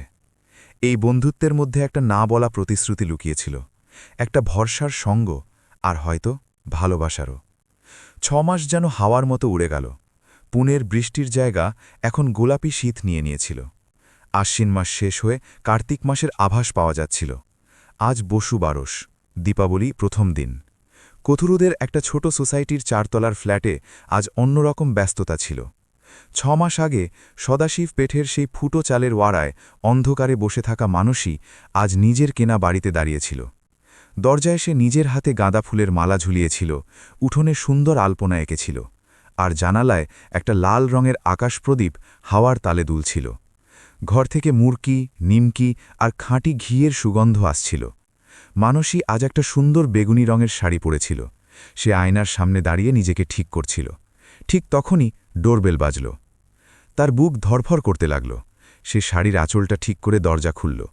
দরজায় বিক্রান্ত রাজে দাঁড়িয়েছিলেন। আজ তিনি রোজকার মতো 3 পিস স্যুট পরেননি, বরং একটা ঘিয়ে রঙের সিল্কের কুর্তা আর তার ওপরে একটা জ্যাকেট পরেছিলেন। হাতে মিষ্টির বাক্স আর একটা গিফট র্যাপ করা পার্সেল ছিল। Happy Diwali CFO madam, Vikrant হেসে শুভেচ্ছা জানাল। হ্যাপি দিওয়ালি স্যার, আসুন না। মানুষ একটু লজ্জা পেয়ে তাকে ভেতরে ডাকল। বিক্রান্ত ভেতরে এলো। সে বাড়িটার দিকে একবার চোখ বোলাল। 1 BHKর ছোট ফ্ল্যাট, কিন্তু মানুষই সেটা এত ভালোবাসা দিয়ে সাজিয়েছিল যে দেওয়ালগুলো থেকেও যেন একটা ঘরোয়া আমেজ পাওয়া যাচ্ছিল। দারুণ, খুব সুন্দর সাজিয়েছ বাড়িটা, বিক্রান্ত বলল। ঠিক তখনই বেডরুম থেকে 1.5 বছরের যশ দৌড়ে বাইরে এলো। এখন সে হাঁটতে শিখেছিল। নতুন জামা প্যান্ট পরে তাকে একদম ছোট্ট রাজার মতো দেখাচ্ছিল। বিক্রান্তকে দেখেই সে কাক্কা কাক্কা করে তার দিকে লাফিয়ে এলো। বিক্রান্ত তাকে কোলে তুলে নিয়ে শূন্যে ঘোরাল। যশের খিলখিল হাসিতে ঘরের পরিবেশ আরও আনন্দময় হয়ে উঠল। এই নাও যশ, তোমার জন্য নতুন গাড়ি। বিক্রান্ত মিষ্টির বাক্সের সাথে আনা খেলনার গাড়িটা তাকে দিল। যশ গাড়ি নিয়ে সোফায় খেলতে দৌড়ল। মানসী একটা ট্রেতে করে মিষ্টি ও জলখাবার নিয়ে এলো। প্লেটে নিমকি, গুজিয়া, লাড্ডু আর চিড়ে ভাজা সুন্দর করে সাজানো ছিল। আরে বাপ রে, এসব তুমি নিজের হাতে বানিয়েছ? বিক্রান্ত একটা নিমকি ভাঙতে ভাঙতে জিজ্ঞেস করল। হ্যাঁ স্যার, পুনেতে দিওয়ালির আসল মজাই তো এই ঘরে বানানো খাবারে, মানসী বলল। বিক্রান্ত নিমকি খেল। অসাধারণ, আমার বাড়িতে তো এসবই দোকান থেকে আসে। এত সুন্দর বাড়ির স্বাদ কত বছর পর যে পেলাম। তার চোখে একটা তৃপ্তি ছিল। গল্প করতে করতে বিক্রান্ত পাশে রাখা গিফট র্যাপ করা পার্সেলটা তুলল। মানসী, এটা তোমার জন্য। স্যার, এসবের কি দরকার ছিল? আপনি এসেছেন, এটাই তো আমার সবচেয়ে বড় গিফট। মানসী একটু অস্বস্তি বোধ করল। খুলেই দেখো, এটা কোনো সাধারণ গিফট নয়। মানসী আস্তে আস্তে র্যাপারটা খুলল। ভেতরে একটা কাঠের ফটো ফ্রেম ছিল। সে ফ্রেমটা সোজা করল আর দেখল। তার চোখ থেকে জল গড়িয়ে পড়ল। ওই ফ্রেমে কোনো ছবি ছিল না, সেখানে একটা মোবাইলের স্ক্রিনশট প্রিন্ট করে লাগানো ছিল। সেই একই মেসেজ, যা সেই বৃষ্টির রাতে সে ভুল করে পাঠিয়েছিল। দাদা, সরি তোকে বিরক্ত করছি, যশের খুব জ্বর এসেছে রে, প্লিজ 500 টাকা পাঠানা। মানসী অবাক হয়ে বিক্রান্তের দিকে তাকাল। যশের দিকে তাকিয়েই কিন্তু মানসীকে উদ্দেশ্য করে বলতে শুরু করল। মানসী, লোকে বলে যে ভুল নম্বর থেকে কখনো ভালো কিছু হয় না, কিন্তু সেই রাতে যদি তোমার ওই একটা নম্বর ভুল না হতো। সে মুহূর্তের জন্য থামল, তার গলাটা একটু কেঁপে উঠল। যদি সেই রাতে তোমার নম্বরটা ভুল না হতো, তাহলে আজ আমার জীবনের অঙ্কটা কখনোই মিলত না। মানসী স্তব্ধ হয়ে গেল। বিক্রান্ত এগিয়ে এসে বলল, সেই রাতে আমি শুধু একটা অচেনা বাচ্চাকে সাহায্য করিনি, আমি নিজের একাকিত্বকেও হারিয়েছিলাম। তুমি আর যশ মিলে আমার জীবনের সেই শূন্যস্থানটা পূরণ করে দিয়েছ, যা কোনোদিন টাকা দিয়ে পূরণ করা যেত না। সে মানসীর চোখের দিকে তাকাল। মানসী, আমি জানি না কিভাবে বলতে হয়, কিন্তু আমি চাই এই রং নাম্বারটা এবার আমার জীবনে পার্মানেন্ট হয়ে যাক, সারা জীবনের জন্য, যশের বাবা হিসেবে আর তোমার জীবনসঙ্গী হিসেবে। সে হাঁটু গেড়ে বসল। কোনো ফিল্মি কায়দায় প্রপোজ করল না, শুধু নিজের হাতটা বাড়িয়ে দিল। আমার জীবনের এই খালি জায়গাটা কি তুমি পূরণ করবে? মানসীর গাল বেয়ে আনন্দের অশ্রু গড়িয়ে পড়ল। সে ওই ফ্রেমটার ওপর আঙুল বোলাল। অন্ধকার থেকে আলোর দিকে এই যাত্রা তার চোখের সামনে ভেসে উঠল। একটা ভুল দিয়ে শুরু হওয়া গল্প আজ নিয়তির সবচেয়ে সুন্দর সিদ্ধান্ত হয়ে দাঁড়িয়েছিল। সে লজ্জায় মাথা নিচু করল এবং হ্যাঁ সূচক মাথা নাড়ল। সে নিজের হাতটা বিক্রান্তের হাতে রাখল। সেই স্পর্শ এখন আর অচেনা ছিল না, সেটা এখন তার নিজের ছিল। হ্যাঁ, সে মৃদু গলায় বলল। ঠিক তখনই বাইরে কেউ একজন বাজি ফাটাল। জানালায় ঝুলানো এই আকাশপ্রদীপটা হাওয়ার দুলনিতে গোল হয়ে ঘুরল। তার রঙিন কাঁচের মধ্যে দিয়ে আসা আলো মানসী আর বিক্রান্তের মুখের ওপর পড়ল। সোফায় খেলতে থাকা যশ এটা দেখে আনন্দে হাততালি দিতে লাগল। বিক্রান্ত আর মানসী একে অপরের দিকে তাকিয়ে হাসল। বাইরে দিওয়ালির প্রথম প্রদীপ জ্বলে উঠেছিল, আর আজ দুটো মনের মধ্যেও ভালোবাসার প্রদীপ জ্বলে উঠল। একটা মিসড কল, একটা ভুল, আর একটা নতুন সুন্দর শুরু। যদি আপনাদের এই গল্পটি ভালো লেগে থাকে, তবে এই ভিডিওটি লাইক করতে ভুলবেন না। আপনার বন্ধুবান্ধবীদের সাথে অবশ্যই শেয়ার করুন। এমন আরও আকর্ষণীয় গল্প শোনার জন্য আমাদের চ্যানেলটি এখনই সাবস্ক্রাইব করুন এবং বেল আইকনে ক্লিক করুন, যাতে পরের গল্প এলেই আপনি জানতে পারেন। দেখা হবে পরের ভিডিওতে একটা নতুন ও দুর্দান্ত গল্পের সাথে। ততদিন নিজের খেয়াল রাখুন, আনন্দে থাকুন। ধন্যবাদ।